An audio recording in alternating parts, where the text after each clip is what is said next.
എന്താണ് ജെൻഡർ അല്ലെങ്കിൽ സെക്ഷുവാലിറ്റി എന്നുള്ളതിനേക്കാൾ കൂടുതൽ എന്തല്ല ജെൻഡർ, എന്തല്ല സെക്ഷുവാലിറ്റി എന്നൊക്കെയുള്ള ചില സന്ദേഹങ്ങളിലൂടെയാണ് ഞാൻ അതിലേക്ക് എത്തിപ്പെട്ടത്. ഇപ്പോൾ എപ്പോഴാണ് നമ്മളുടെ ശരീരത്തിനൊക്കെ അർത്ഥം ഉണ്ടാവുക എന്നുള്ളത് ഒരു പ്രധാനപ്പെട്ട ചോദ്യമാണെന്ന് തോന്നുന്നു. അത് ഇപ്പോൾ നമ്മൾ ജനിച്ചു വീഴുമ്പോൾ തന്നെ അതിനൊരു അർത്ഥമില്ല. ബേസിക്കലി ഇതിന് അർത്ഥം വയ്ക്കുന്നത് നമ്മൾ നിലനിൽക്കുന്ന സാമൂഹിക സാഹചര്യങ്ങളോട്, പൊളിറ്റിക്കൽ കോണ്ടെക്സ്റ്റിനോട്, കൾച്ചറൽ കോണ്ടെക്സ്റ്റിനോട് എൻഗേജ് ചെയ്യുമ്പോൾ മാത്രമാണ്. അല്ലെങ്കിൽ ഈ ബോഡിക്ക് വലിയ അർത്ഥങ്ങളൊന്നുമില്ല. എനിക്ക് ഈ നോൺ ബൈനറി എന്ന് പറയുന്ന ടേമിനോട് തോന്നിയിട്ടുള്ള ഒരു സാധനം ദ്വന്ദ്മല്ല എന്ന് പറഞ്ഞു വെക്കുന്നതിന്റെ ഒരു സാധ്യത ഉണ്ടല്ലോ. പിന്നെ അതെന്തു ആവാം, അതിങ്ങനെ ഭയങ്കര അനന്തമായിട്ടുള്ള സാധ്യതകൾ വെക്കുന്ന ഒരു സ്ഥലം, അത്രല്ലേ ഉള്ളൂ അതിന്റെ. ഇല്ല, നമുക്ക് നമ്മളെ തന്നെ കാണുക, നമുക്ക് തന്നെ കണ്ടുപിടിക്കുക, അതിനൊന്നുള്ള കൗതുകം ഉണ്ടാക്കുക ലോകത്തോട്, നമ്മളോട്. ആ കൗതുകത്തെയൊക്കെ മായിച്ചിട്ടാണ് ഭയങ്കര റിജിഡ് ആയിട്ടുള്ള എന്താ പറയുക കുറേ നോംസ് നമുക്ക് തരുന്നത്. അതിപ്പോ പീരിയഡ്സ് ആയിട്ട് ബന്ധപ്പെട്ടുള്ള പഠനങ്ങളാണെങ്കിലും എന്തെങ്കിലും പബ്ലിഷ് ചെയ്യണ എന്തെങ്കിലും ആർട്ടിക്കിൾസോ കാര്യങ്ങളൊക്കെ ആണെങ്കിലും സാധാരണ രീതിയിൽ ഒരു 99% മെറ്റീരിയൽസ് നമുക്ക് ഇപ്പോൾ അവൈലബിൾ ആയിട്ടുള്ള 99% മെറ്റീരിയൽസും എന്താണ് കവർ ചെയ്യുന്നത്? സിസ്ത്രീന്റെ എക്സ്പീരിയൻസിനെയാണ് കവർ ചെയ്യുന്നത്. ഈ പറഞ്ഞ അതായത് ട്രാൻസ്ത്രീകളെയും ട്രാൻസ്പുരുഷന്മാർ നേരിടുന്ന അതിക്രമങ്ങളെയും മറ്റ് വളരെ വിസിബിളായ വിവേചനങ്ങളെയും മാത്രം ഫോക്കസ് ചെയ്താൽ പോരാ. അത് തീർച്ചയായിട്ടും സെൻറ്ററിൽ വേണം. പക്ഷേ അതിൻ്റെ വേരുകളിലേക്ക് നമ്മൾ ഇറങ്ങിച്ചെല്ലണം. അത് ജെൻഡർ എസെൻഷ്യലിസം ആണ്.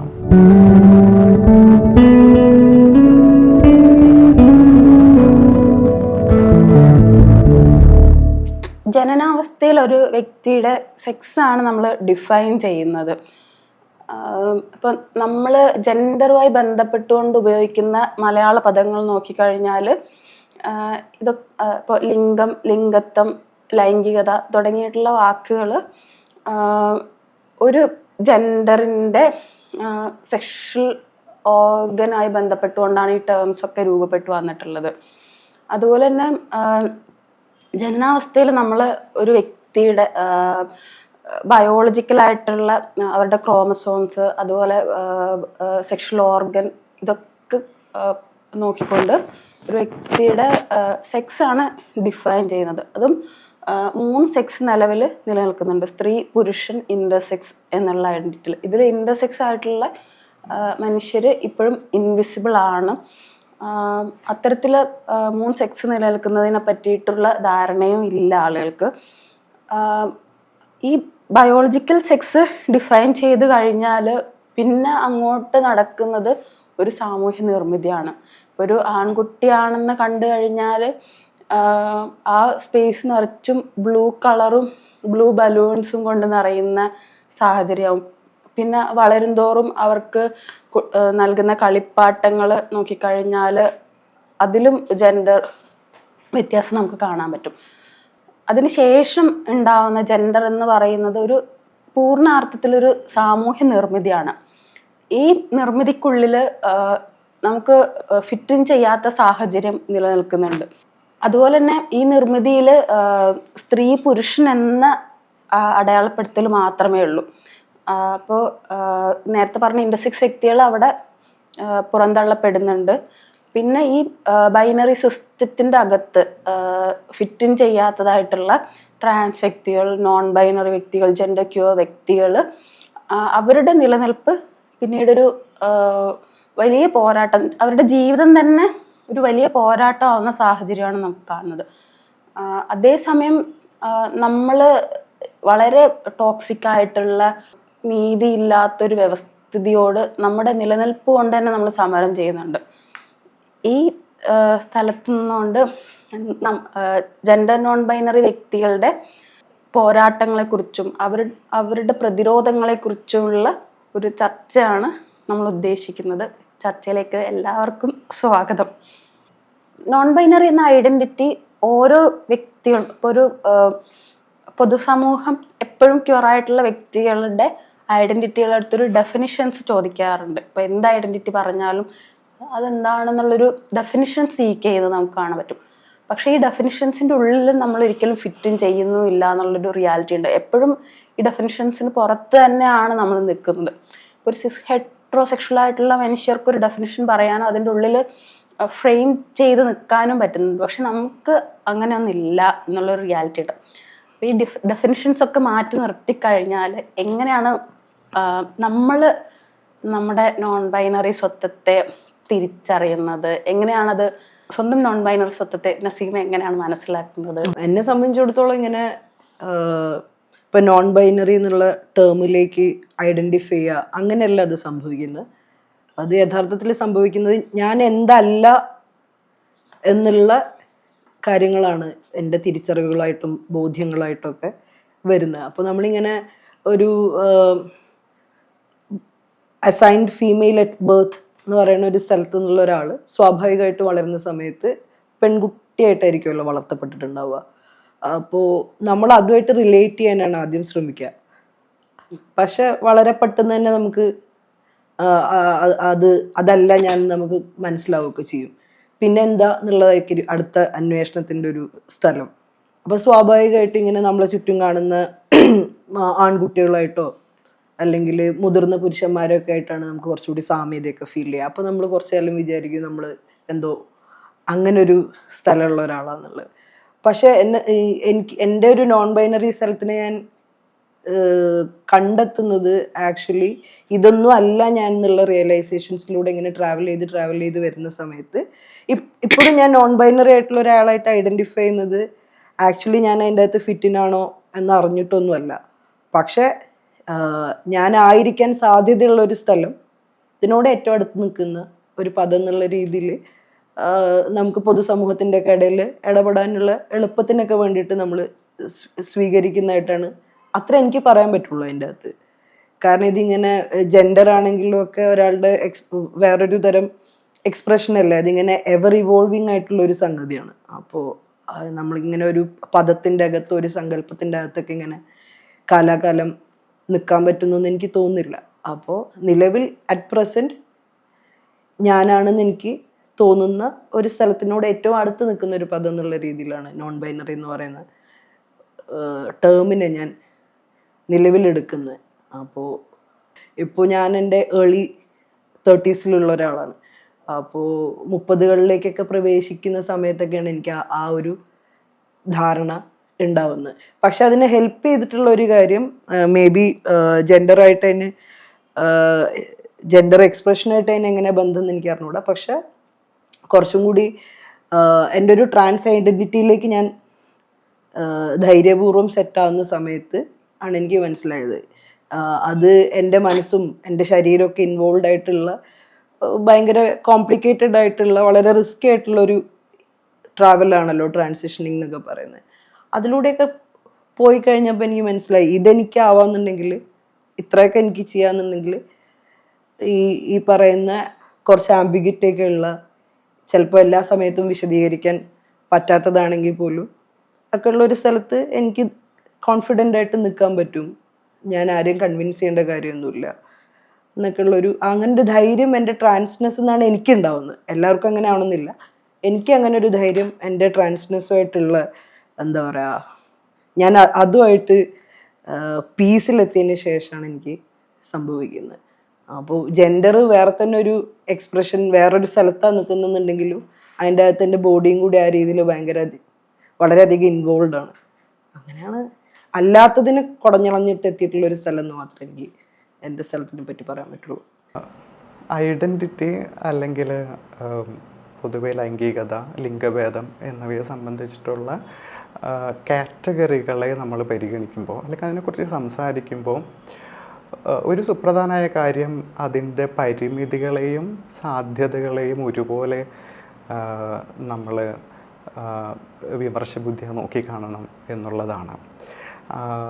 ഈ ഒരു അതിൻ്റെ പ്രശ്നം എന്തെന്ന് വെച്ചാൽ അല്ലെങ്കിൽ ഒരു പരിമിതി എന്താണെന്ന് വെച്ചാൽ പലപ്പോഴും ഈ ലൈംഗിക സ്വത്വം അഥവാ ജെൻഡർ സ്വത്വം എന്നത് വ്യക്തിയുടെ അല്ലെങ്കിൽ വ്യക്തികളുടെ ജീവിത യാഥാർത്ഥ്യത്തെ പൂർണ്ണമായിട്ട് പ്രകാശിപ്പിക്കുന്ന അല്ലെങ്കിൽ ഡിഫൈൻ ചെയ്യുന്ന ഒന്നാണ് എന്ന രീതിയിൽ നമ്മൾ ട്രീറ്റ് ചെയ്യാനുള്ള ഒരു ടെൻഡൻസി അതിനകത്തുണ്ട്. നേരെ മറിച്ച് വളരെ കോംപ്ലക്സ് ആയ ഭയങ്കര ഫ്ലൂയിഡായ ഇമ്മ്യൂട്ടബിൾ എന്നൊക്കെ ആളുകൾ തെറ്റിദ്ധരിക്കാൻ ഇടയുള്ള നമ്മളുടെ താല്പര്യങ്ങൾ, ഡിസയറുകൾ, എക്സ്പ്രഷൻസ്, ഇതിനെയെല്ലാം നമുക്ക് സമൂഹത്തോട് കമ്മ്യൂണിക്കേറ്റ് ചെയ്യാനുള്ള സാമൂഹ്യ വിനിമയത്തിൻ്റെ ഉപാധി മാത്രമാണ് ഈ കാറ്റഗറികൾ. അതായത് നമ്മൾ ഉപയോഗിക്കുന്ന ടൂളാണത്.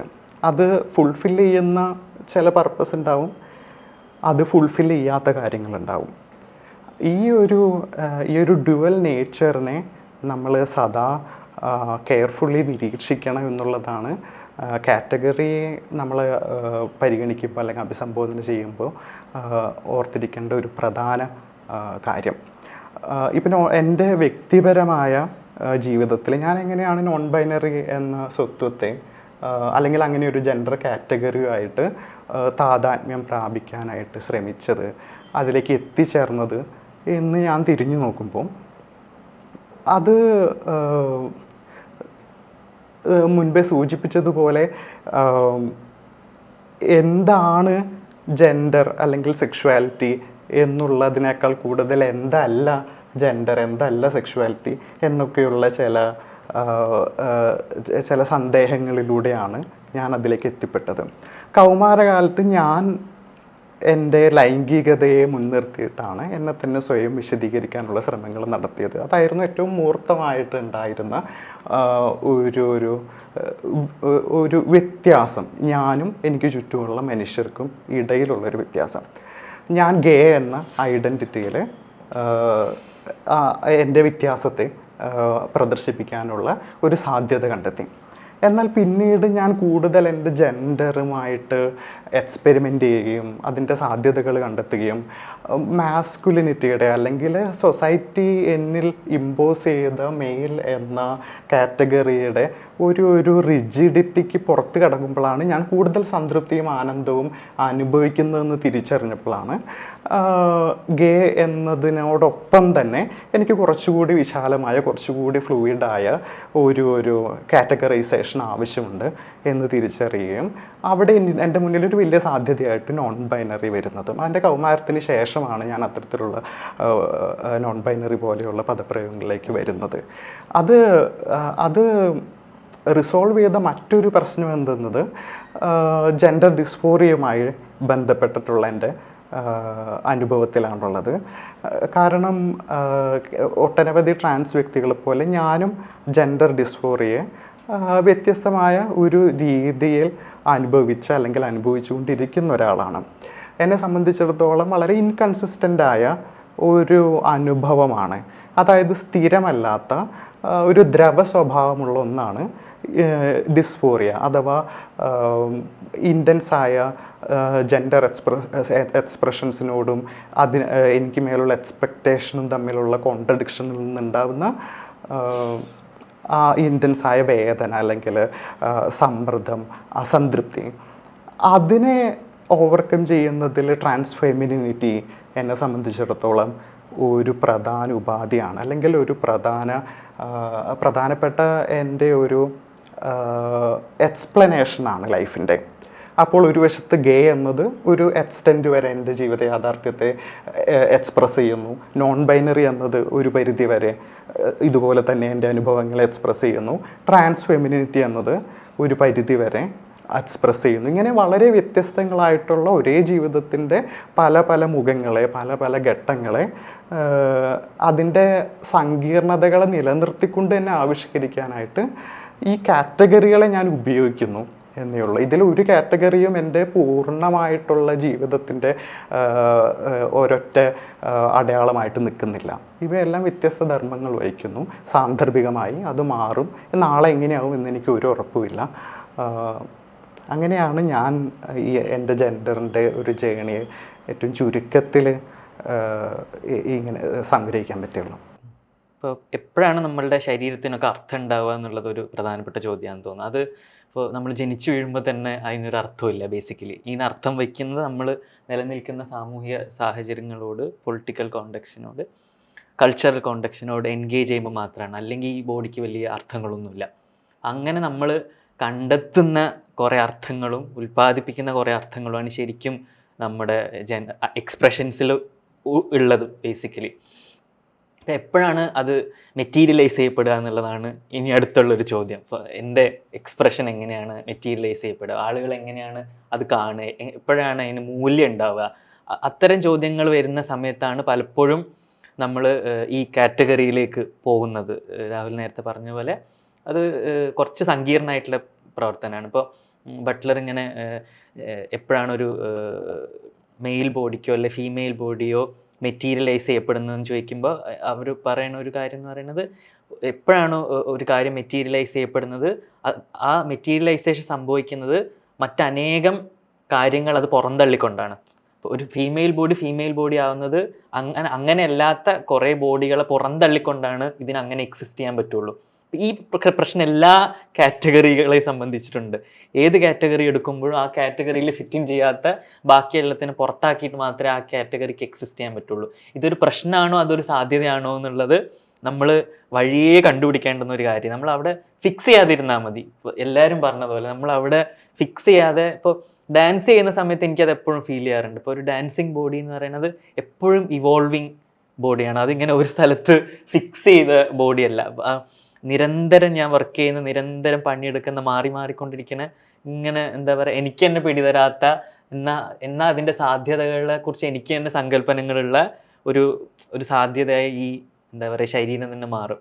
അപ്പോൾ ഈ നോൺ ബൈനറിയും അങ്ങനെ മാത്രമേ ഞാൻ കാണുന്നുള്ളൂ. അതും ചിലപ്പോൾ എന്താ പറയുക എല്ലാവരും പറഞ്ഞതുപോലെ ഇങ്ങനെ നിരന്തരം ഇവോൾവ് ചെയ്ത് വരുന്ന ഒരു പ്രക്രിയയായിട്ട് മാത്രമേ ഞാൻ കാണുന്നത്. എനിക്ക് പ്രക്രിയ എന്നൊക്കെ വേണമെങ്കിൽ പറയാം. ഒരു തരത്തിലൊരു ഫിക്സ്ഡ് ആയ ഒരു കാറ്റഗറിനേക്ക് അപ്പുറത്ത് അതൊരു പ്രക്രിയ ആയിട്ട് ഒരു പ്രോസസ്സ് പോലെ കാണണം എന്ന് തോന്നുന്നു. എനിക്ക് ഈ നോൺ ബൈനറി എന്ന് പറയുന്ന ടേമിനോട് തോന്നിയിട്ടുള്ള ഒരു സാധനം ദ്വന്ദ്മല്ല എന്ന് പറഞ്ഞു വെക്കുന്നതിന്റെ ഒരു സാധ്യത ഉണ്ടല്ലോ. പിന്നെ അതെന്തു ആവാം, അതിങ്ങനെ ഭയങ്കര അനന്തമായിട്ടുള്ള സാധ്യതകൾ വെക്കുന്ന ഒരു സ്ഥലം, അത്രല്ലേ ഉള്ളൂ അതിൻ്റെ അകത്ത്. അതെ അതെ അതെ. അപ്പൊ അങ്ങനെയൊക്കെയുള്ള ഒരു സാധ്യതകളുള്ള ഒരു പദം എന്നുള്ള രീതിയിലാണ്, അല്ലെങ്കിൽ ഒരു സ്ഥലം എന്നുള്ള രീതിയിലാണ് ചിലപ്പോൾ കൃത്യമായിട്ട് എന്താ പറയാ അങ്ങനെ ഫിറ്റിനാവോ ഇല്ലെന്നൊന്നും ഉറപ്പൊന്നും ഇല്ലെങ്കിൽ പോലും നമ്മൾ ആ സ്ഥലത്തിനെ പിക്ക് ചെയ്യുന്നതെന്നാണ് ഞാൻ പറയാൻ ഉദ്ദേശിച്ചത്. പലപ്പോഴും നമ്മൾക്കിത് മനസ്സിലാകാൻ പറ്റാത്ത സാഹചര്യങ്ങൾ സമൂഹം ഒരുക്കി തരുന്ന ഇതിൻ്റെ ചരിത്രം വേണമെങ്കിൽ പറയാം.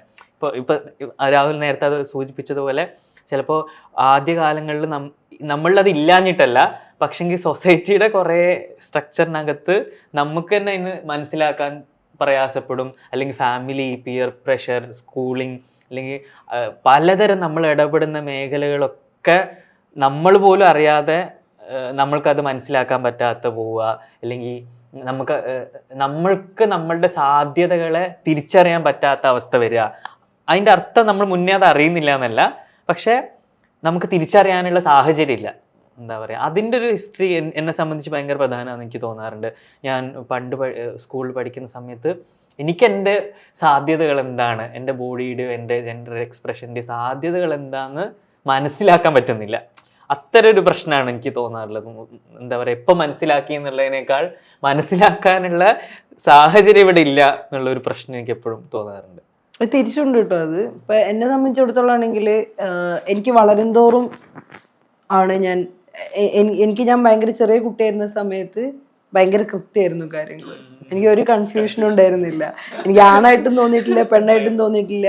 പക്ഷെ ആ മാസ്കുലിൻ സൈഡും ഫെമിനൈൻ സൈഡും ഒക്കെ ഉണ്ടാനും ഭയങ്കര രസമായിട്ടാണ് എനിക്ക് തോന്നുന്നു ഒരു 10-12 വയസ്സ് വരെ ഞാൻ ജീവിച്ചിട്ടുള്ളതെന്നാണ് എൻ്റെ ഓർമ്മ.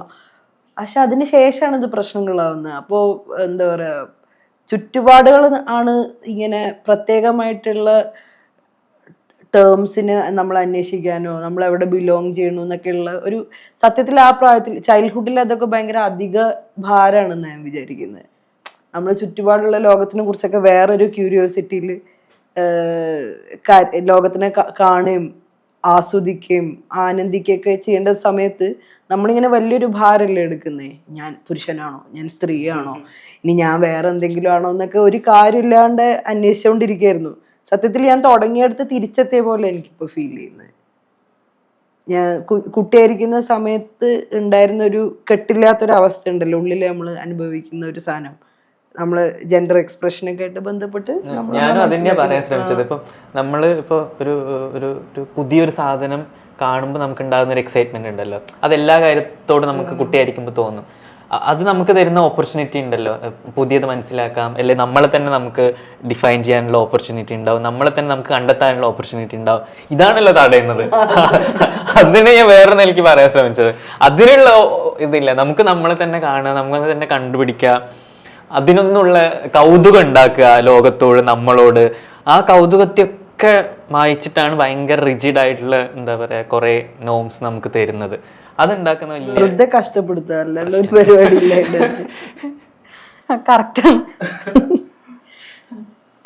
ജെൻഡറിനെ പറ്റിയുള്ള ഡിസ്കഷൻസ് ഇപ്പോൾ നിലവിലെ സാഹചര്യത്തിൽ ബൈനറിയിൽ നിന്ന് നമ്മൾ ട്രൈനറിയിലേക്ക് മാറിയിരിക്കുന്ന ഒരു അവസ്ഥ കാണാൻ പറ്റും. ഇപ്പോൾ ഇതൊരു ഒരു ലിംഗനീതിയിലേക്കുള്ള യാത്രയെ തടസ്സപ്പെടുത്തുന്നുണ്ടോ? എന്താണ് അതിനെപ്പറ്റി തോന്നിയിട്ടുള്ളത്? ഇപ്പോൾ ലിംഗനീതിയുടെ ഒരു ചരിത്രം കേരളത്തിൻ്റെ കോണ്ടെക്സ്റ്റിൽ നമ്മൾ നോക്കുകയാണെങ്കിൽ ഇവിടെ ജെൻഡർ വരുന്നത് വളരെ എപ്പൊളിറ്റിക്കലായിട്ടാണ്. 80കളിലും 90കളിലും ഇവിടെ ജെൻഡറുമായി ബന്ധപ്പെട്ട് സ്റ്റേറ്റ് ലെവൽ പോളിസികൾ അല്ലെങ്കിൽ പോളിസിയുടെ രൂപത്തിലെത്തിയില്ലെങ്കിലും അതിനായിട്ടുള്ള ചർച്ചകൾ എന്നെല്ലാം തരത്തിൽ ഇവിടെ ഒരു തരം ഫെമിനിസ്റ്റ് ആഖ്യാനം വരുന്നത് ജെൻഡറിൻ്റെ ഈ സാമൂഹ്യ ജീവിതത്തെ മുഴുവൻ മാറ്റിത്തീർത്ത് അതിനെ കേവലം മനുഷ്യരെ കള്ളിതിരിക്കുന്ന സെൻസസിനകത്തെ വെറും ഒരു കോളം എന്ന നിലയിൽ അതിനെ പരിമിതപ്പെടുത്തുന്ന ഒരു അപ്രോച്ചിലാണ് ജെൻഡർ വരുന്നതെന്ന് ജയദേവികയെ പോലെയുള്ള സ്കോളേഴ്സ് കേരളത്തിൻ്റെ ഫെമിനിസ്റ്റ് ഹിസ്റ്ററിയെക്കുറിച്ച് പറയുമ്പോൾ അടയാളപ്പെടുത്തുന്നുണ്ട്. അത് പിന്നീട് രാഷ്ട്രീയവൽക്കരിക്കുന്നത് ജെൻഡറിനെ കുറച്ചുകൂടി അതിൻ്റെ എല്ലാ സാധ്യതകളോടും കൂടി വിപുലപ്പെടുത്തുന്നത് കൃത്യമായി പറഞ്ഞ പൊളിറ്റിസൈസേഷൻ എന്ന് തന്നെ പറയാം. അത്തരത്തിലുള്ള ഒരു പ്രോസസ്സിലൂടെ ജെൻഡറിനെ റീസിഗ്നിഫൈ ചെയ്യുന്നത് യഥാർത്ഥത്തിൽ ഇവിടുത്തെ ക്യൂർ മനുഷ്യരും ട്രാൻസ് മനുഷ്യരും സെക്സ് വർക്കേഴ്സും HIV പ്രിവെൻഷന് വേണ്ടി പ്രവർത്തിച്ചവരും അങ്ങനെയുള്ള ഏറ്റവും മാർജിനലൈസ്ഡ് ആയ താഴെത്തട്ടിൽ ഏറ്റവും അദൃശ്യവൽക്കരിക്കപ്പെട്ട ഏറ്റവും അധികം പീഡനങ്ങൾ നേരിട്ട മനുഷ്യരുടെ പ്രവർത്തനങ്ങളിലൂടെയാണ് അല്ലെങ്കിൽ അവരുടെ ഓർഗനൈസിങ്ങിലൂടെയാണ് പിന്നീട് ഒരു ഘട്ടത്തിൽ ജെൻഡറിന് അതുപോലെ തന്നെ സെക്ഷുവാലിറ്റിക്കൊക്കെ ഒരു രാഷ്ട്രീയ രൂപം ഏകദേശം ഇന്ന് നമ്മൾ കാണുന്നതിനോട് ഏറ്റവും ക്ലോസ് ആയിട്ടുള്ളൊരു രാഷ്ട്രീയ രൂപം വരുന്നത്. ഈ അർത്ഥത്തിൽ ലിംഗനീതിയുടെ ഹിസ്റ്ററി എന്ന് പറയുന്നത് കേരളത്തിലെ ട്രജക്ടറി വളരെ വ്യത്യസ്തമാണ് യൂറോപ്പിൽ നിന്നും അമേരിക്കയിൽ നിന്നൊക്കെ. അവിടെ ജെൻഡർ എന്നത് തന്നെ നമുക്കറിയാം ബട്ട്ലറുടെ ഒക്കെ ഇൻ്റർപ്രിട്ടേഷനിലും അല്ലെങ്കിൽ ആ കാലഘട്ടത്തിൽ സോഷ്യൽ കൺസ്ട്രക്റ്റിവിസ്റ്റ് നെറേറ്റീവ്സിലൊക്കെ വളരെയധികം പൊളിറ്റിസൈസ്ഡ് ആയിട്ടാണ് ജെൻഡർ പ്രവർത്തിച്ചിരുന്നത്. അപ്പോൾ ഈ ഒരു വ്യത്യാസമാണ് കേരളത്തിലിപ്പോൾ യൂറോപ്യൻ ഫെമിനിസ്റ്റ് ക്യൂർ ആക്ടിവിസ്റ്റ് മണ്ഡലത്തിൽ നിന്ന് നമ്മളൊരു മൂന്നാം ലോക കോണ്ടെക്സ്റ്റിലേക്ക് വരുമ്പോൾ ഇത്തരത്തിലുള്ള വലിയൊരു വ്യത്യാസം കാണാനുണ്ട്. അപ്പോൾ ഈ വ്യത്യാസങ്ങളിലൂടെ അല്ലെങ്കിൽ ഈ വ്യത്യസ്തമായ ചരിത്രങ്ങളിലൂടെ വേണം നമ്മൾ അടയാളപ്പെടുത്താനായിട്ട് എങ്ങനെയാണ് ഈ ലിംഗനീതി എന്ന സങ്കല്പം വികസിക്കുന്നത്, അതിന് ഈ തരത്തിലുള്ള പുതിയ പുതിയ കാറ്റഗറികളുടെ പുതിയ സ്വത്വങ്ങളുടെ ഒക്കെ ആത്മപ്രകാശനങ്ങൾ അതിനെ എങ്ങനെയാണ് സഹായിക്കുന്നത് അല്ലെങ്കിൽ അതിനെ പരിമിതപ്പെടുത്തുന്നുണ്ടോ എന്നുള്ള ചർച്ചയെല്ലാം വരുന്നത്. ഞാനതിനെ ഈ പറഞ്ഞ വർദ്ധിച്ചു വരുന്ന അല്ലെങ്കിൽ കൂടുതൽ പലരും സങ്കീർണം എന്നൊക്കെ വിളിക്കുന്ന ഈ സ്വത്ത് വിഭജനങ്ങളെയും അതിനെ ചുറ്റിപ്പറ്റിയുള്ള ഭാഷകളെയും ഒക്കെ വളരെ പോസിറ്റീവായിട്ട് തന്നെയാണ് നോക്കിക്കാണുന്നത്. പക്ഷേ ഇതിനോടൊപ്പം നമുക്ക് വേണ്ട ഒരു കാര്യം അഥവാ മറന്നുകൂടാത്തത് ഇതിൻ്റെ മെറ്റീരിയലായിട്ടുള്ള ഒരു മെറ്റീരിയലിസ്റ്റ് അനാലിസിസ് ആണ്. എന്താണ് ഈ വ്യത്യസ്തങ്ങളായ കാറ്റഗറികളിലൂടെ സ്വയം അടയാളപ്പെടുത്തുന്ന വ്യക്തികൾ അവരെ ചേർത്തിർത്തുന്നൊരു കമ്പോണൻ്റ് ഉണ്ടോ? അത് പ്രതിരോധത്തിൻ്റെയും സാഹോദര്യത്തിൻ്റെ ഒക്കെ ആയിട്ടുള്ളൊരു വശത്തിന് ഇപ്പുറത്ത് ചൂഷണത്തിൻ്റെയും എക്സ്പ്ലോയിറ്റേഷൻ്റെയും മാർജിനലൈസേഷൻ്റെ ഒക്കെയുള്ള ഒരു പ്രോസസ്സിനെ നോക്കുമ്പോൾ എങ്ങനെയാണ് ഈ വ്യത്യസ്തങ്ങളായ അരികുവൽക്കരണങ്ങൾ പരസ്പരം ബന്ധപ്പെട്ട് കിടക്കുന്നത് എന്ന് കാണാൻ കഴിയും. ഈ തരത്തിലുള്ള ഒരു വളരെ ബ്രോഡായ വളരെ സൂക്ഷ്മമായ അർത്ഥത്തിൽ മെറ്റീരിയലിസ്റ്റായ അനാലിസിസ് നമുക്ക് വളരെ ആവശ്യമാണ്. അത് കേവലം ഭാഷയുടെയും വ്യവഹാരത്തിൻ്റെയും അനാലിസിസിൽ നിന്ന് മാറി ഇത്തരത്തിൽ ഭൗതിക യാഥാർത്ഥ്യങ്ങളെ മുന്നിൽ വയ്ക്കുന്ന ഒരു അനാലിസിസാണ് വേണ്ടത്. ഇപ്പോൾ ഉദാഹരണത്തിന് ജൂലിയ സെറാനോനെ പോലെയുള്ള ട്രാൻസ് ഫെമിനിസ്റ്റ് സ്കോളേഴ്സ് ഇവിടെ ഈവൻ പ്രോഗ്രസീവ് ആയിട്ടുള്ള ഫെമിനിസ്റ്റ് ആയിട്ടുള്ള ക്യൂർ ആയിട്ടുള്ള സ്പേസുകളിലെയും മൂവ്മെൻറ്റുകളിലെയും റിയാക്ഷണറി ആയ ജെൻഡർ ടെൻഡൻസസിനെ അല്ലെങ്കിൽ ജെൻഡറിനെ സംബന്ധിച്ച വളരെ എക്സ്ക്ലൂഷണറി ആയിട്ടുള്ള ചില ടെൻഡൻസികളെ എങ്ങനെ എക്സ്പ്ലെയിൻ ചെയ്യാൻ കഴിയും എന്ന് അന്വേഷിക്കുന്നുണ്ട്. അതിൻ്റെ ഒരു കോണ്ടെക്സ്റ്റ് എന്ന് പറയുന്നത് അവിടെ ട്രാൻസ് സ്ത്രീകളെ പുറന്തള്ളിക്കൊണ്ട് നടത്തിയിട്ടുള്ള ചില ഫെമിനിസ്റ്റ് ഓർഗനൈസിങ് ഒക്കെയാണ് അതിൻ്റെ നേരിട്ടുള്ള കാരണങ്ങൾ. പക്ഷേ അതിനെ സിസ്റ്റമാറ്റിക്കായിട്ട് അനലൈസ് ചെയ്യാനാണ് സെറാനോ ശ്രമിക്കുന്നത്. അതിൻ്റെ ഫലമായിട്ട് അവർ ഓപ്പോസിഷണൽ സെക്സിസം എന്നൊക്കെയുള്ള പുതിയ അനലിറ്റിക്കൽ ഫ്രെയിം വർക്ക്സ് കൊണ്ടുവന്നു. അപ്പോൾ ഇതാണ് ഞാൻ പറയുന്നത്, നമുക്ക് ഈ പറഞ്ഞ സ്വത്വങ്ങളെ മുൻനിർത്തി സ്വത്വ പ്രകാശനങ്ങളെ മുൻനിർത്തിയിട്ടുള്ള ഒരു തുറവി ഒരു രാഷ്ട്രീയ വളർച്ച തീർച്ചയായും അത്യാവശ്യമാണ്.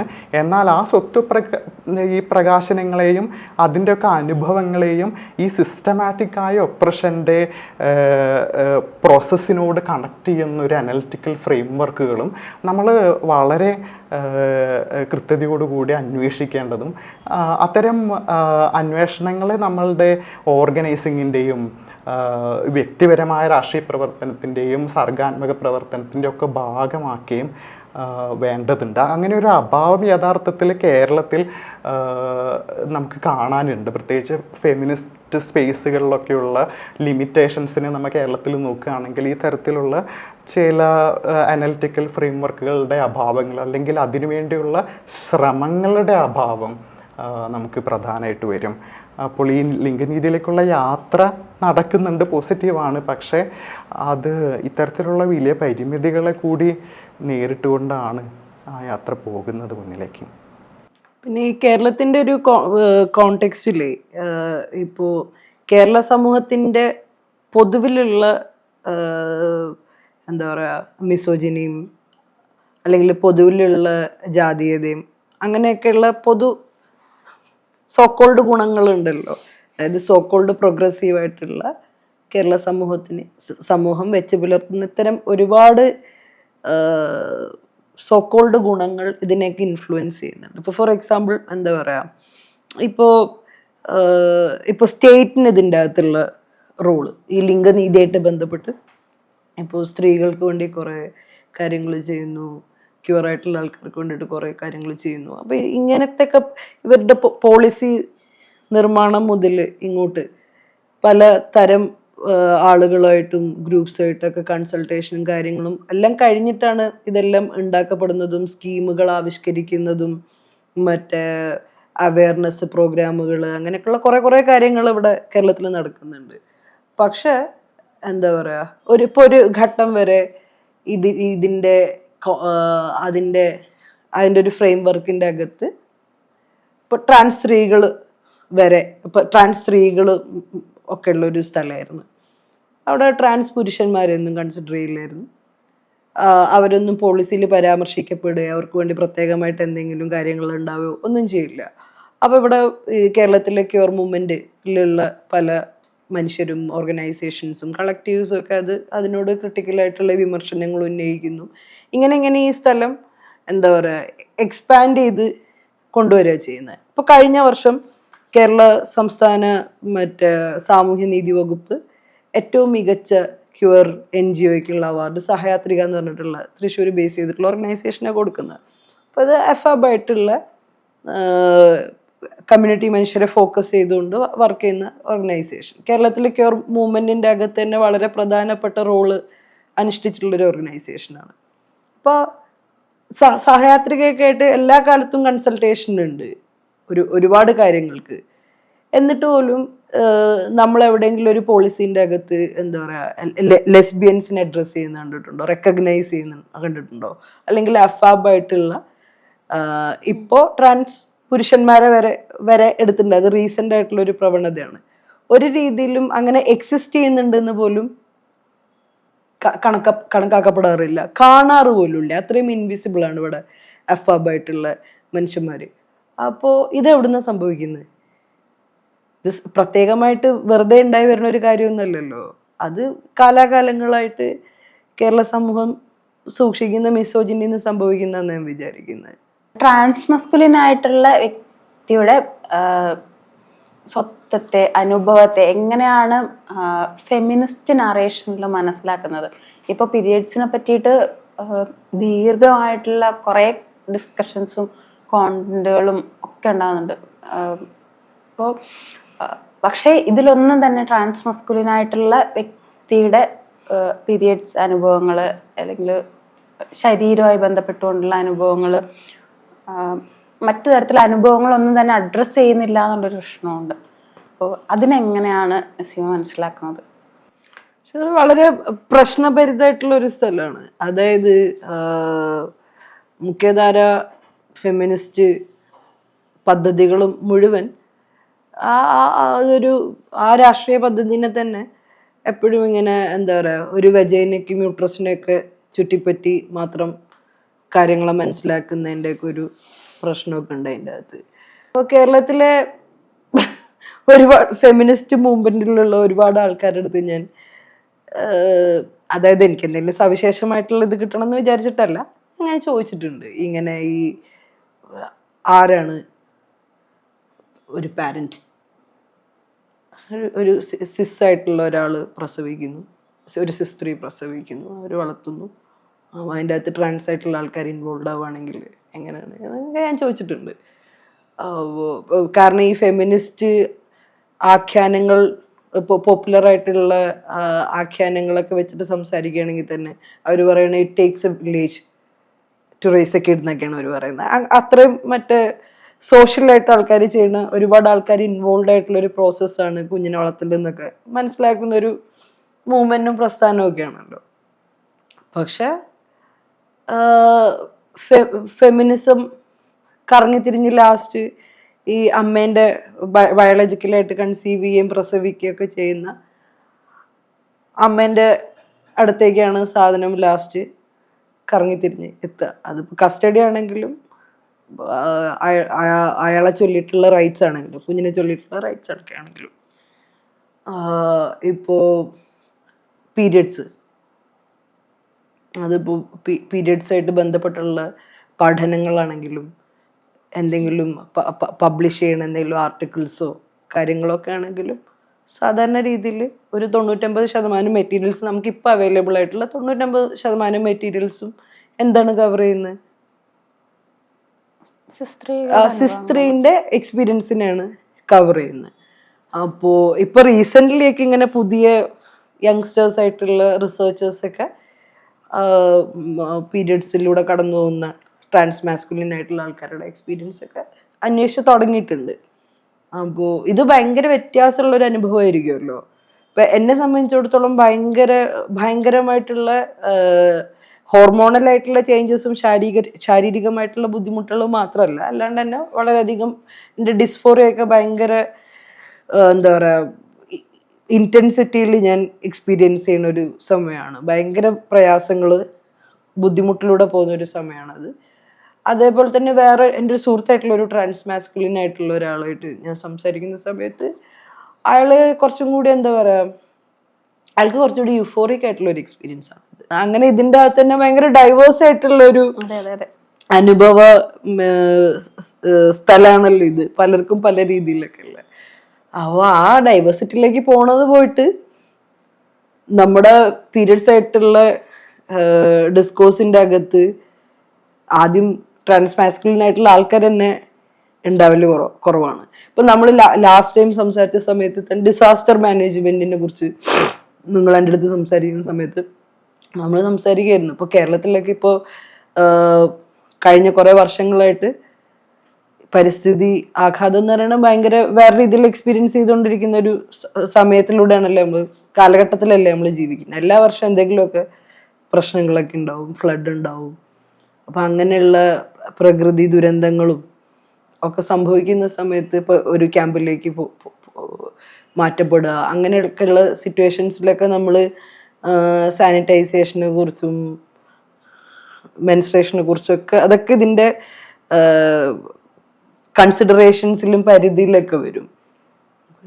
ട്രാൻസ്മാസ്കുലിൻ ആൾക്കാരുടെ അവസ്ഥയോ അല്ലെങ്കിൽ ആവശ്യങ്ങളോ ഒന്നും ഇതിൻ്റെ അകത്ത്, അതിപ്പോൾ ഈ മറ്റേ പീരിയഡ്സിൻ്റെ സാധനത്തിലേക്കൊന്നും വരണ്ട. അല്ലാണ്ട് തന്നെ നമ്മൾ എവിടെ ഏത് ടോയ്ലറ്റ് ഉപയോഗിക്കണം, അല്ലെങ്കിൽ ആരുടെ കൂടെ കിടന്നുറങ്ങണം, ഏത് സെപ്പറേറ്റ് സ്ഥലങ്ങളൊക്കെ ഉണ്ടെങ്കിൽ അങ്ങനെ അതിപ്പോ ജനറലി ഒരു മറ്റേ ഇങ്ങനെയുള്ള ദുരന്ത കോണ്ടെക്സ്റ്റുകളിലൊക്കെ ജനറലി ക്യൂർ ആയിട്ടുള്ള ആൾക്കാർ ഈ ഇങ്ങനെയുള്ള ക്യാമ്പുകളിലേക്ക് മാറ്റപ്പെടുമ്പോഴൊക്കെ അനുഭവിക്കുന്ന കുറെ പ്രശ്നങ്ങൾ വേറെ ഉണ്ട്. അപ്പൊ ഇങ്ങനെയുള്ള പ്രശ്നങ്ങളൊക്കെ എന്നാ നമ്മൾ അഡ്രസ് ചെയ്യുക? ഇപ്പോൾ ട്രാൻസ്മാസ്കുലിൻ ആയിട്ടുള്ള ആൾക്കാരുടെ അനുഭവങ്ങൾ പെട്ടെന്ന് വന്നിട്ട് വേറെ ആരെങ്കിലും സംസാരിക്കും നമ്മൾ വിചാരിച്ചിട്ട് കാര്യമില്ലല്ലോ. കുറച്ചെങ്കിലും ഇത് സംസാരിക്കുക ചിലപ്പോൾ ഒരു ഫെമിനിസ്റ്റ് പരിപ്രേക്ഷ്യത്തിൻ്റെ അകത്ത് നിൽക്കുന്ന ആരെങ്കിലും ഒക്കെ ആയിരിക്കും, അല്ലെങ്കിൽ അത്തരം ഒരു സ്ഥലത്തു നിന്നായിരിക്കും ഇങ്ങനത്തെ ഒപ്പീനിയൻസ് വരിക എന്നാണ് നമ്മൾ കുറച്ചെങ്കിലും പ്രതീക്ഷിക്കുക, അല്ലേ? അവർക്ക് കുറച്ചുകൂടി ബയോളജിക്കൽ മറ്റേ സ്ത്രീകളുടെ പ്രശ്നങ്ങൾ മനസ്സിലാക്കുന്നുണ്ട്, മെൻസ്ട്രേഷൻ മനസ്സിലാക്കുന്നുണ്ട്, കുറെ കാര്യങ്ങൾ മനസ്സിലാക്കുന്നുണ്ട്. അതുകൊണ്ട് ഇത് മനസ്സിലാക്കപ്പെടുമായിരിക്കും, ഇവരിത് സംസാരിക്കായിരിക്കും എന്നൊക്കെ ആണ് നമ്മൾ പ്രതീക്ഷിക്കുന്നത്. പക്ഷെ ഇന്നേ വരെ അങ്ങനൊരു പരിപാടി, അങ്ങനൊരു അനുഭവം നമുക്ക് ഉണ്ടായിട്ടില്ല. കേരളത്തിലെ ഏതെങ്കിലും എന്താ പറയാ ഫെമിനിസ്റ്റ് മൂവ്മെന്റ് ആ രീതിയിൽ അഫാബായിട്ടുള്ള മനുഷ്യരുടെ ശാരീരികമായിട്ടുള്ള ഇത്തരം എക്സ്പീരിയൻസസിനെ കുറിച്ച്, ലൈംഗികതയെ കുറിച്ച്, പീരിയഡ്സിനെ കുറിച്ച് മാത്രമല്ലല്ലോ, ഇപ്പോൾ സെക്ഷുവാലിറ്റീനെ കുറിച്ച് ഒന്നും സംസാരിച്ച് കണ്ടിട്ടില്ല. ഇപ്പോൾ ഫെമിനിസ്റ്റ് മൂവ്മെന്റിന്റെ തന്നെ വളരെ പ്രധാനപ്പെട്ട ഡിസ്കോഴ്സുകളിൽ ഒന്നാണ് ലൈംഗികത, സ്ത്രീകളുടെ ലൈംഗികാനന്ദം, രതിമൂർച്ച, അതിനെ കുറിച്ചൊക്കെ മറ്റേ ഒരുപാട് ചർച്ച ഉണ്ടാക്കിക്കൊണ്ട് വരികയും ഒക്കെ ചെയ്തിട്ടുണ്ടല്ലോ കേരളത്തിലെ ഫെമിനിസ്റ്റ് മൂവ്മെന്റ്. അപ്പൊ അങ്ങനെയുള്ളൊരു മൂവ്മെന്റിന്റെ അകത്തുനിന്ന് എപ്പോഴെങ്കിലും ഇങ്ങനൊരു കാര്യം അഡ്രസ്സ് ചെയ്യപ്പെട്ടിട്ടുണ്ട്. ട്രാൻസ്മാസ്കുലിൻ മാത്രമല്ല, അസൈൻഡ് ഫീമെയിൽസ് അറ്റ് ബർത്ത് ആയിട്ടുള്ള മറ്റ് ജെൻഡർ സ്ഥലങ്ങളിൽ ഐഡന്റിഫൈ ചെയ്യുന്ന മനുഷ്യരെ കുറിച്ചൊന്നും, അവരുടെ ആനന്ദങ്ങളെ കുറിച്ചോ ആവശ്യങ്ങളെ കുറിച്ചോ ഒന്നും കേരളത്തിലെ ഇത്തരം ഡിസ്കോഴ്സസ് ആലോചിച്ചിട്ട് പോലും ഇല്ല എന്ന് ആണ് എനിക്ക് തോന്നിയിട്ടുള്ളത്. ആർത്തവത്തിൽ എങ്ങാണ്ടെന്ന് തോന്നുന്നു ഈ ട്രാൻസ്മാസ്കുലിൻ ആയിട്ടുള്ള ട്രാൻസ്മാൻ ആയിട്ട് ഐഡന്റിഫൈ ചെയ്യുന്ന ഒന്ന് രണ്ട് പേര് അവർ പങ്കെടുപ്പിക്കുകയും ഡിസ്കോഴ്സിലേക്ക് എന്തൊക്കെയോ ആഡ് ചെയ്യാൻ ശ്രമിക്കുകയൊക്കെ ചെയ്തിട്ടുണ്ട്. പക്ഷെ അതിനൊന്നും ഒരു സാധാരണ ഗതിയിൽ കിട്ടുന്ന രീതിയിലുള്ള ഒരു എന്താ പറയുക ശ്രദ്ധയോ ഒന്നും, അറ്റൻഷനൊന്നും അതിലേക്ക് കിട്ടിയിട്ടില്ല. അപ്പോൾ ഞാൻ കഴിഞ്ഞ ദിവസം ഒരു ഷൂട്ടിലായിരുന്നു, നമ്മൾ ജിഷാദിൻ്റെ പടം. അപ്പോൾ ടോയ്ലറ്റിൻ്റെ പ്രശ്നം ഉണ്ടായി. അപ്പോൾ ഇവരുടെ അവിടെ ആ ഷൂട്ട് നടക്കുന്ന ഒരു വീട്ടിൽ ഇവർ പറഞ്ഞു വെച്ചിട്ടുണ്ടായി. അപ്പോൾ അവിടെയാണ് എല്ലാവരും ടോയ്ലറ്റിൽ പോകുന്നത്. അപ്പോൾ ഞാൻ ഇങ്ങനെ ഓടി മുളഞ്ഞെന്ന സമയത്ത് ഒരു താത്ത, ആ വീട്ടിലെ താത്ത ഓടി വന്നിട്ട് തോന്നിയ ദിവസം കാണിക്കുന്ന എങ്ങനെ ഭയങ്കര പ്രശ്നം. അവർ അങ്ങനെയല്ല, ഇതൊക്കെ ഞാൻ അങ്ങനെയല്ല, ഞാൻ ഒക്കെ പറഞ്ഞിട്ട് ഞാനിങ്ങനെ. അപ്പോൾ പെട്ടെന്ന് എനിക്ക് പറയാനും കിട്ടുന്നില്ല. അതും ഒരു സത്യമാണ്, നമുക്ക് പറയാനും കിട്ടില്ലല്ലോ. ഞാൻ എന്താ ഇപ്പൊ അവരോട് പറയാ, ഞാൻ ഒരു ട്രാൻസ് ആണ്, എന്താ ഇപ്പൊ പറയാ, ഒരു നാട്ടുമ്പുറക്കല്ലേ അങ്ങനെയൊക്കെ. പക്ഷെ എന്താ പറയാ, നമ്മളിപ്പോ വർക്ക് സ്പേസിൽ, ഇപ്പൊ സിനിമയില് അങ്ങനത്തെ കാര്യങ്ങളെ കുറിച്ചൊക്കെ ഭയങ്കര ചർച്ച നടക്കുന്നില്ലേ. ഹീമ കമ്മിറ്റി റിപ്പോർട്ട് വരുന്നു, ഇവര് അങ്ങനെ എങ്ങനെയെന്നൊക്കെ പറഞ്ഞിട്ട് കുറെ കാര്യങ്ങൾ വരുന്നു. അപ്പോഴും വർക്ക് സ്പേസിൽ ടോയ്ലറ്റ് ഉണ്ടാവണം, സ്ത്രീകൾക്ക് ഇതുവരെ ടോയ്ലറ്റ് സൗകര്യങ്ങൾ ഉണ്ടായിരുന്നില്ല, അങ്ങനത്തെ കാര്യങ്ങളൊക്കെ പറയണ്ടല്ലോ. അപ്പൊ അത് ട്രാൻസ് ആയിട്ടുള്ള മനുഷ്യർ വരുമ്പോ അപ്പൊ എന്തായിരിക്കും അതിന്റെ സ്ഥിതി? അപ്പോ ഇവരെങ്ങനെയാണ് മറ്റേ തൊഴിലിടത്തെ ലിംഗനീതി നടപ്പാക്കുക? അത് സ്ത്രീകൾക്ക് മാത്രമുള്ള എന്തോ പരിപാടിയായിട്ടല്ലേ? അപ്പൊ അതൊരു ഫെമിനിസ്റ്റ് മൂവ്മെന്റിന്റെ ഒരു സാധനമായിട്ടാണല്ലോ നമ്മൾ WCCനെയൊക്കെ മനസ്സിലാക്കേണ്ടത്. കേരളത്തിലെ ഫെമിനിസ്റ്റ് മൂവ്മെന്റിൽ ഉണ്ടായി വന്നിട്ടുള്ള ഉണർവുകളും തെളിച്ചത്തിൽ നിന്നൊക്കെ ഒരു കൂട്ടം സ്ത്രീകൾ അവരുടെ വർക്ക് സ്പേസിനെ കുറച്ചുകൂടി ലിംഗനീതിയും വയലൻസ് കുറഞ്ഞൊരു സ്ഥലമൊക്കെ ആക്കി മാറ്റാനുള്ള ഒരു ശ്രമത്തിന്റെ ഭാഗമായിട്ട്, രാഷ്ട്രീയ ശ്രമത്തിന്റെ ഭാഗമായിട്ടാണല്ലോ അങ്ങനെ ഒരു സംഘടനയും സ്പേസും ഉണ്ടായിട്ട് വരുന്നത്. ആ സ്പേസിൽ പോലും ഇങ്ങനെയാണ് സംഭവിച്ചിട്ടുള്ളത്. അപ്പോൾ എനിക്ക് തോന്നിയിട്ടില്ല ട്രാൻസ് മാസ്കുലിൻ ആയിട്ടുള്ള ആൾക്കാരുടെ കാര്യങ്ങൾ അഡ്രസ്സ് ചെയ്യാനുള്ളൊരു ശേഷിയിലേക്ക് കേരളത്തിലെ ഫെമിനിസ്റ്റ് മൂവ്മെന്റ് എത്തിയിട്ടുണ്ട് എന്നുള്ളത്. അതേപോലെ ഈ ക്യൂർ മനുഷ്യർക്കിടയിലുള്ള ബന്ധങ്ങളിൽ, ഇൻറ്റിമേറ്റ് റിലേഷൻഷിപ്സിൻ്റെ അകത്ത് വയലൻസ് എന്നൊക്കെ പറഞ്ഞിട്ട് സ്വാഭാവികമായിട്ട് എല്ലാ സ്ഥലങ്ങളിലുള്ള കാര്യങ്ങൾ അഡ്രസ്സ് ചെയ്യപ്പെടുന്ന പോലെ അതും അഡ്രസ്സ് ചെയ്യപ്പെടണം. പക്ഷെ ഇവർ ഈ മറ്റേ കേരളത്തിലെ ഫെമിനിസ്റ്റ് മൂവ്മെന്റ് സിസ് ഹെട്രോസെക്ഷൽ ആണുങ്ങൾ സിസ് ഹെട്രോസെക്ഷൽ സ്ത്രീകളോട് ചെയ്തിട്ടുള്ള വയലൻസിന്റെ കാഠിന്യവും കടുപ്പവും ചരിത്രവും വെച്ചിട്ട് അതേ സ്കെയിലിൽ വെച്ചിട്ട് കേരളത്തിലെ ട്രാൻസ് മാസ്കുലിൻ മനുഷ്യന്മാരെ അളക്കുകയും ക്യാൻസൽ ചെയ്യുകയും ടോർച്ചർ ചെയ്യുകയൊക്കെ ചെയ്തിട്ടുണ്ട്. അതൊരു ഇന്റൻഷണൽ വയലൻസ് ആണെന്നല്ല ഞാൻ പറഞ്ഞുകൊണ്ട് വരുന്നത്. ഒരു സെൻസിബിലിറ്റീൻ്റെ പ്രശ്നമാണ്.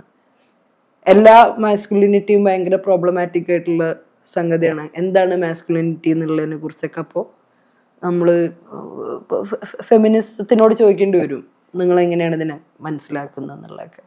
അപ്പം ആ രീതിയിൽ ഫെമിനിസ്റ്റ് മൂവ്മെന്റിന് ഒരു സമയത്തുണ്ടായിരുന്ന ഇൻസെൻസിറ്റിവിറ്റി ടുവേർഡ്സ് ട്രാൻസ് മാസ്കുലിൻ ആൾക്കാർ ഇപ്പം മീശ വെക്കാൻ ആഗ്രഹിക്കുന്നോ താടി വെക്കാൻ ആഗ്രഹിക്കുന്നോ എന്നൊരു വലിയ അപരാധമൊന്നുമല്ലല്ലോ. അതെങ്ങനെയാണ് ഒരു ടോക്സിക് മാസ്കുലിനിറ്റി ആയിട്ട് നമുക്ക് റീഡ് ചെയ്യാൻ പറ്റുക? അങ്ങനെ റീഡ് ചെയ്തിട്ടുണ്ട് ഒരു സമയം വരെ കേരളത്തിലെ ഫെമിനിസ്റ്റ് മൂവ്മെന്റ്. കേരളത്തിൽ വളരെ വിസിബിൾ ആയിട്ടൊരു കോൺട്രഡിക്ഷൻ ഉണ്ട്. അതായത് ഇവിടുത്തെ ഫെമിനിസ്റ്റുകളും എല്ലാ അഡറ്റിലുള്ള ഫെമിനിസ്റ്റുകളും ഇന്ന് പൊതുവെ മറ്റ് ലിബറൽ ഇടത് അംബേദ്കറൈറ്റ് സ്പേസുകളെല്ലാം ഒരർത്ഥത്തിൽ വോക്കലായിട്ട് ട്രാൻസ് മനുഷ്യരോട് ഐക്യദാർഢ്യം പ്രഖ്യാപിക്കുന്നു. എന്നാൽ അതേ സമയത്ത് തന്നെ ഈ പറയുന്ന മേഖലകളിൽ ഈ കൃത്യമായി പറഞ്ഞതുപോലെ ജെൻഡർ എസെൻഷ്യലിസത്തെ, ശരീരത്തെ സംബന്ധിച്ച ജെൻഡറിനെ സംബന്ധിച്ച സത്താവാദത്തെ കൈയൊഴിയാനായിട്ട് അൺലൈൻ ചെയ്യാനായിട്ട് എന്ത് തരം ശ്രമങ്ങൾ നടന്നു, അല്ലെങ്കിൽ അത്തരം ചർച്ച ഏത് ഘട്ടത്തിലേക്ക് പോയി എന്നുള്ളത് വളരെ പ്രധാനമാണ്. കാരണം അതാണ് റൂട്ട്. ഈ പറഞ്ഞ അതായത് ട്രാൻസ് സ്ത്രീകളെയും ട്രാൻസ് പുരുഷന്മാർ നേരിടുന്ന അതിക്രമങ്ങളെയും മറ്റ് വളരെ വിസിബിളായ വിവേചനങ്ങളെയും മാത്രം ഫോക്കസ് ചെയ്താൽ പോരാ. അത് തീർച്ചയായിട്ടും സെൻറ്ററിൽ വേണം. പക്ഷേ അതിൻ്റെ വേരുകളിലേക്ക് നമ്മൾ ഇറങ്ങിച്ചെല്ലണം. അത് ജെൻഡർ എസെൻഷ്യലിസമാണ്. അത് മനുഷ്യരുടെ ശരീരങ്ങൾക്കെല്ലാം സത്താപരമായ മൂല്യങ്ങളും സത്താപരമായ ചില സവിശേഷതകളും ഒരിക്കലും മാറാതെ നിലനിൽക്കുന്നുണ്ട് എന്നുള്ളൊരു സ്യൂഡോ സയൻറ്റിഫിക് ബിലീഫാണ്. അതിവിടെ വളരെ പ്രബലമായിട്ട് തന്നെ നിലനിൽക്കുന്നുണ്ട് എന്നുള്ളതാണ് ഇവിടുത്തെ ആ കോൺട്രഡിക്ഷനാണ് ഇവിടുത്തെ ഒരു മെയിൻ പ്രശ്നം. അതുകൊണ്ട് ഈ കേസിൽ എന്നെ സൂചിപ്പിച്ച മെൻസ്ട്രുവേഷനെ കുറിച്ചിട്ടുള്ള ചർച്ച അത് സ്ത്രീകളെ മാത്രം കേന്ദ്രീകരിച്ചാണ് നടക്കുന്നത്. ഈവൻ ഫെമിനിസ്റ്റുകൾ പോലും സംസാരിക്കുമ്പോൾ അതിൽ ട്രാൻസ് മാസ്കുലിനായ വ്യക്തികളുടെ അനുഭവങ്ങൾക്ക് സ്പേസ് കിട്ടുന്നില്ല. കാരണം മെൻസ്ട്രുവേഷൻ എന്ന ഒരു ജൈവിക പ്രക്രിയനെ ഈ സ്ത്രീകളുടെ എസെൻഷ്യലിസ്റ്റ് ക്യാരക്ടറിസ്റ്റിക് ആയിട്ട് നോക്കിക്കാണുന്ന അങ്ങനെ ഒരു സമ്പ്രദായത്തിൽ അത് ഫിക്സേറ്റഡ് ആയിപ്പോയി. ഇതിൻ്റെ മറുവശമുണ്ട്. ഇതേ രീതിയിൽ ഇപ്പം ഞാൻ കോളേജിൽ പഠിക്കുന്ന സമയത്ത് കോളേജിലെ പുരോഗമന വിദ്യാർത്ഥികളുടെ കൂട്ടായ്മ വനിതാ ദിന പരിപാടി സംഘടിപ്പിച്ചു. അതിൻ്റെ ഭാഗമായിട്ട് നടന്നത് ഒരു എക്സിബിഷൻ നടന്നിരുന്നു. അനവധി 100-ലധികം പ്രഗത്ഭരായ ചരിത്രം മാറ്റിക്കുറിച്ച സ്ത്രീകളുടെ ചിത്രങ്ങളും അവരുടെ ഒരു ചെറിയ ബയോയും ഒക്കെ വെച്ചിട്ടുള്ള ഒരു എക്സിബിഷൻ. ഞാനത് മുഴുവൻ നടന്നിട്ടും അതിനകത്ത് സ്ത്രീ അല്ലാത്ത ഒരു സ്ത്രീയുമില്ല. അപ്പോൾ ഞാൻ ഇതിൻ്റെ സംഘാടകരിലൊക്കെയുള്ള എൻ്റെ കുറച്ച് സുഹൃത്തുക്കളോട് ചോദിച്ചു, ഈ എല്ലാ സ്ത്രീകളും എന്താ സ്ത്രീകൾ? ചരിത്രം മാറ്റിയ സ്ത്രീകളല്ലാത്ത സ്ത്രീകളൊന്നുമില്ലേ? അപ്പോൾ അവർ പൊതുവെ വളരെ പുരോഗമന നിലപാടുള്ളത് കൊണ്ട് തന്നെ തീർച്ചയായും അതിലെനിക്ക് സംശയമൊന്നുമില്ല. അവർ ട്രാൻസ് സ്ത്രീകളോടും ട്രാൻസ് പുരുഷന്മാരോടും ഒക്കെ ഐക്യദാർഢ്യപ്പെടുന്ന അതിനുവേണ്ടി അവർക്ക് കഴിയുന്ന രീതിയിലൊക്കെ പല പരിപാടികളും പ്രവർത്തനങ്ങളും അല്ലെങ്കിൽ വ്യക്തിതലത്തിലുള്ള സഹായങ്ങളൊക്കെ കൊടുക്കുന്ന ആൾക്കാരാണ്. അതിൻ്റെ ഒരു തുടർച്ച എന്ന നിലയിൽ അവരത് ആ തെറ്റ് അംഗീകരിക്കുകയും ഇതിനി വരും കാലത്ത് തിരുത്താം എന്നവർ പറയുകയും ചെയ്തു.